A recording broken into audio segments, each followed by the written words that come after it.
I think something people take for granted is songwriting styles. In fact, probably most people don't even realize they have a songwriting style. Most people just write songs in the way that they're used to and have never even really thought about how there are actually different ways to write songs, and each one of them has their own merits and their own drawbacks. So in this video, we are going to talk about poet-style songwriting. So you are likely utilizing poet-style songwriting if you are writing your lyrics first or poetry first, and then putting that poetry to music. Overall, if you're just the type of songwriter that would even say the phrase putting poetry to music, this is probably a pretty good sign that this is the songwriting style that you're utilizing most often. And just generally, if you're the type of person that starts with lyrics and then from there figures out the melody that goes with those lyrics and then figures out the instrumentation, the guitar parts, the piano parts, all that stuff later, then you are clearly utilizing poet-style songwriting. So like every songwriting style, there are benefits and there are drawbacks, which is why there is no right answer as to which songwriting style is best or the right one. There might be one that is best for you specifically, but probably the best solution is actually using at least a mix of all of them, or at least trying all of them and then figuring out which one has the best results for you personally. One of the general benefits of poet-style songwriting is that it is the easiest style for having killer lyrics. Generally speaking, anything that you prioritize by writing first is usually going to be parts that are better. There's many different reasons for this. One is that you have infinite creative room at the beginning. So if you just sit at a piano and decide, I'm going to write a piano part, and there's no limitations, you're probably going to come up with a better piano part than if you already have a vocal melody you need to fit it with, and a bass line, and a chord progression, and then you have to fit in a piano part. It's going to be a little bit harder to have a killer piano part than if you just write a piano part that's a killer piano part and then figure out how to connect other pieces to it later. So in the same way, if you start with a poem where you just write a killer poem and you're concentrating on making sure that the poetry, the lyrics are great, and then think about music only later after you already have a killer poem or lyric, it's going to be easier for you to have great lyrics. And another benefit is that this style songwriting will naturally emphasize lyrics and also melody. And I think those are easily the two most important parts of a song, because your lyrics are the entire story of the song, the entire idea of the song, really. Nobody would know what your song is about at all, except for like a vague idea of like, this song sounds wistful, or this song sounds sarcastic. Even that.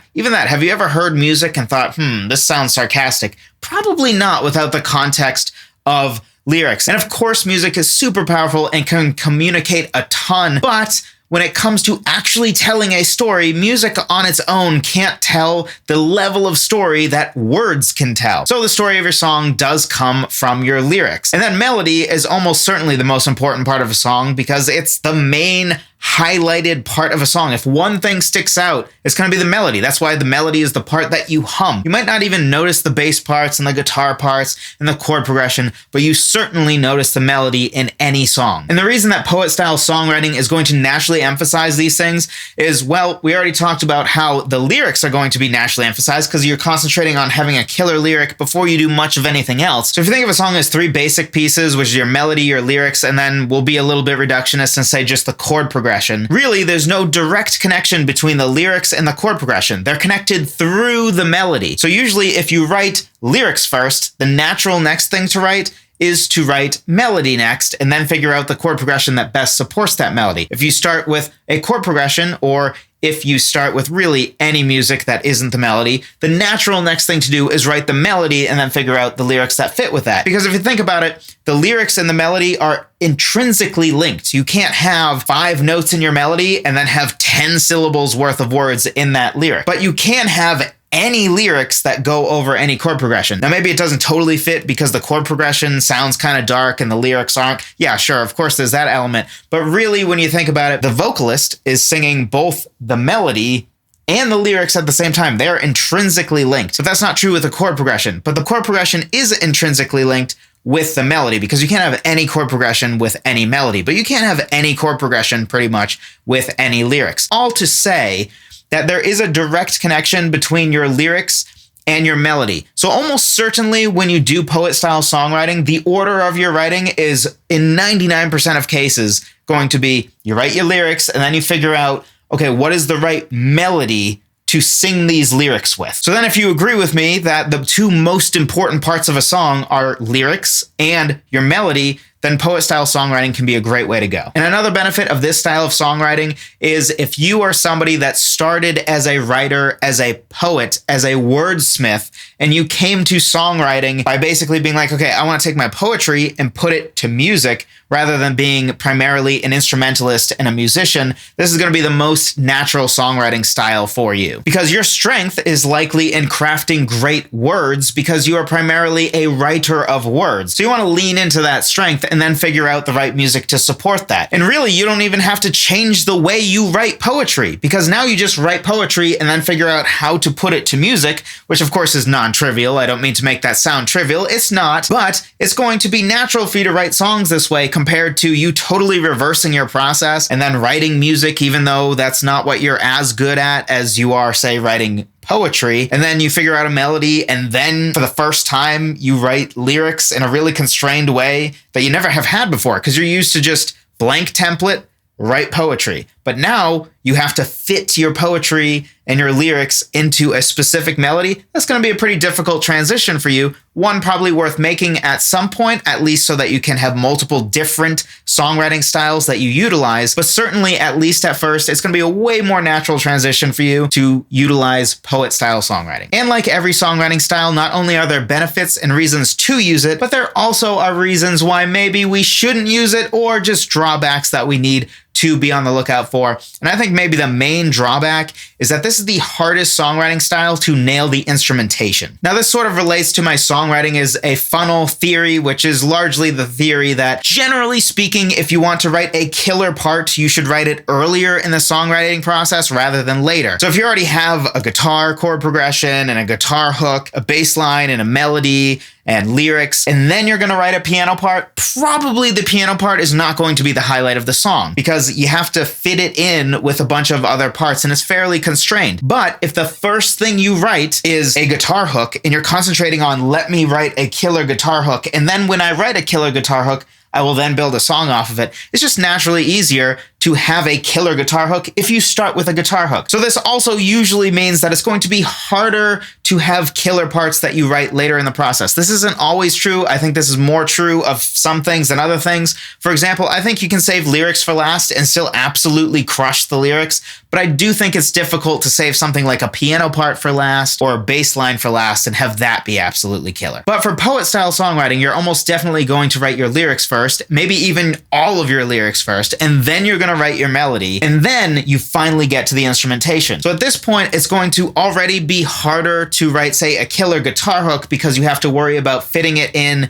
the context of a chord progression that properly fits with the melody you've already written. Now, this certainly isn't impossible or anything like that, but it is going to be harder than if you did, say, performer-style songwriting, where you literally built the song off of, let me find a guitar hook that's killer and then write the song off of that. So oftentimes I find that people that utilize poet-style songwriting, and even me back in the day, this was the first style of songwriting that I utilized. In fact, it's the only way I wrote songs for probably the first 3 or 4 years of songwriting. One of the main drawbacks I found was it was just harder for me to write killer instrumental parts. It usually ended up being a pretty basic chord progression or a pretty basic piano part that supported the song when I started with poetry and then went to the melody and then finally got to the instrumentation. Another drawback, and this is going to mostly apply if you are first and foremost a musician, but you don't get the benefit of hearing music that inspires lyrics in a certain direction because you're starting with lyrics. So you don't have the benefit of listening to the music that you've written so far or playing the music you've written so far and asking yourself, what does this sound like it would be about? And overall, in my opinion, I think it's easier to listen to music, figure out what the song would be about, and then write lyrics that fit with that feeling, rather than writing lyrics and then writing music that fits with the feel of lyrics. Now, I think this is going to be different for different people. This certainly isn't going to apply to everyone. I think this will be extra true for people who are primarily musicians. In general, I think it's much more difficult to actually go from words to music rather than going from music to words. It's a lot easier to just listen to music that's been written and figure out this is what the song would be about. This is something we're all used to doing, whether it's soundtracks of movies, where we're just used to hearing music and it giving us a certain feel and inspiring us to feel a certain way. Whereas I think it's a little less natural to look at lyrics or recite lyrics or poetry and figure out what is the music that would best support that. I just think it's a little less natural for most of us. It might not for you, in which case, hey, this drawback doesn't apply to you. But for most of us, I think it's going to be true. It's going to be easier to write really fitting, perfect lyrics to music that inspires us rather than writing music to lyrics that inspires us. And this is pretty connected to the first drawback, but in general, I think poet-style songwriting can have the drawback generally of it just resulting in the music being underemphasized. Now, admittedly, this might be mostly a product of the fact that most people who do poet-style songwriting are people who are primarily poets that learned enough music to be able to put their poetry to music. This might be just a result of that, but I do find that you can almost tell some songs that were poetry put to music because the music feels so like, yeah, technically that's a melody and technically that's a chord progression, but I can tell that it was a poem and somebody put it to music. And half the time it feels like somebody put it to music in like 10 minutes. Of course, that's not always true. And of course, it's a generalization. And overall, this is probably more a result of the type of people that tend to utilize poet-style songwriting than it is actually a weakness of the style itself. But I think it's worth mentioning. On one side, with performer-style songwriting, oftentimes that results in lyrics that aren't very good, and you can tell that people phone in the lyrics. I find the flip side of that is with poet-style songwriting, sometimes the music feels very phoned in and doesn't feel like it was emphasized. Overall, with poet-style songwriting, if you haven't tried it yet, I would highly encourage you to try it. If it's the only one you've tried, I would highly encourage you to try to write songs with other styles, where maybe you start with the music instead of starting with the words, where maybe you record as you write. There are different styles. I'll make a whole playlist off of these videos because I did a mini video series on the 3 main styles of songwriting that I think exist, or at least the 3 main styles that I personally have gone through and utilized quite a bit over the years. And overall, I think what's important is just not to get stuck using one without at least putting some due diligence and testing into trying other ones. Because for the longest time, I utilized this style of songwriting exclusively. And now I actually basically never utilize this style of songwriting because I found for me that this actually was not the songwriting style that generally got the best results. And that with other songwriting styles, I could have great lyrics and great music and feel really good about the song as a whole. Whereas with this style of songwriting, for me personally, I found that the music usually ended up suffering. But this is going to be different for different people. Some people might write the best songs from poet-style songwriting, or some people who haven't really emphasized lyrics or aren't very good lyricists. This might be a great way to force yourself to concentrate on and write better lyrics. And then maybe you can go back to another songwriting style after this has helped train you into writing better lyrics. Regardless, you should try all 3. And I don't mean try them once. I mean try them for at least like 5 songs. Figure out which one is right for you, because the one that you've always done might not be the one that is actually best for you. In fact, the best songwriting style for me is the 3rd one I arrived at, which is the producer style songwriting. Overall, I find that a hybrid of that and performer style works best for me. I sort of bounce between those two, but I actually started as only poet style. So be sure to try all 3. You might be surprised by which ones are most helpful to you and which ones get you the best results. Overall, I hope this was helpful to you. If it was, something else you'll likely find helpful is my free guide on 10 different ways to start writing a song. And whether you are new to songwriting or whether you're a seasoned songwriter who maybe has gotten stuck in a creative box just because all you do is always grab a guitar, come up with a chord progression, and then write a song off of that, we can get creatively stale if we do that over and over and over again. So sometimes mixing it up by maybe picking a song title that you think is interesting and then reverse engineering, what would this song title be about? You could do something just by changing up an instrument or changing up the sound. Simply switching from acoustic guitar to electric guitar while writing can have a profound effect, especially if you're utilizing significant effects like a distorted electric guitar. You're probably going to come up with something totally different than with your acoustic guitar. Or if you have a keyboard, utilizing the harpsichord effect or the string effect on it instead of the regular grand piano sound that it comes with, that can also affect your songwriting in different directions. So trying different ways to start writing songs is a great way to not get into a creative box and to stay creative. So if you're interested in that, be sure to check it out. Link in the description down below. Thank you so much for watching. I appreciate every single one of you. I'll talk to you in the next one.